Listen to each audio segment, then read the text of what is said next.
Today I would like to give you some ideas on how your students can make their own Ark of the Covenant contents. As a parent or teacher, it's our job to encourage our children to see how these objects can be important reminders for them. For instance, the manna might remind them that God provides for their physical needs, food and clothing. The law shows that God cares for their spiritual needs through reading the Bible. And lastly, Aaron's rod can represent how their emotional needs are cared for through leaders in their lives, parents, teachers, and pastors. So make these crafts with your kids and use it as a time to talk and reflect on what God has done for them. To make manna, you don't need special containers, although if you have some, you could use the top and the bottom for a total of 2 jars of manna. A more effective cost solution is to use caps from juice or milk. Go ahead and check your recycling container. You have more caps there than you think. Half fill the cap with liquid glue and add a spoonful of potato flakes. Tap it down and let it dry. After a few minutes, students can shake off the excess flakes. If there's time, they could add another layer of glue and more potato flakes. For Aaron's rod, go outside and gather some small sticks. For older students who can safely use a glue gun, it's simply a matter of gluing on almonds and flowers, and they're good to go. But for younger students, there's a trick I would like to show you using liquid glue. If you place glue on the almond and then lean the almond on the sides of the stick like this, it will stay in place while it is drying.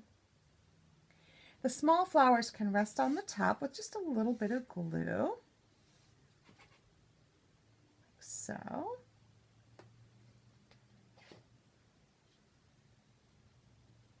And there you have it. Let it dry. It might not be able to go home right away, but this method does work well. That's the method I used for this one, and as you can see, the almonds and the flowers are on the stick. Short of giving your students large stones to write on, you have many options for the 10 Commandments, and it all depends on your budget. I found these metal place cards at Michael's. They look like a book, which works great because the Bible is a book. These are slate coasters. They're less than $1 each, as is this chalkboard tag, which has the advantage of not being breakable. Really though, you can save yourself some money by taking a trip to the home improvement store. Not only do they have individual tile pieces, which are relatively inexpensive, they also have what they call tile mosaics. This one cost me less than $3, and look at all the small tile pieces you get out of it. If you want to give your 10 Commandments more of a shape than a simple square or a rectangle, you can use sticky tiles. This is a piece of sticky tile. They come in 12 by 12 sizes. The nice thing about these is that they're very thin and you can cut them easily with scissors. You can also trace your shape on the back. This is an example of one that I did. Here's another. So you can see you can get these sticky tiles in all sorts of colors.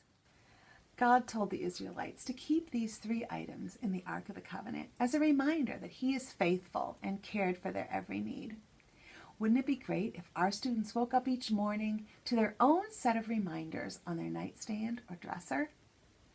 This is Becky from Experience the Bible Creatively, reminding you that props are always better than paper.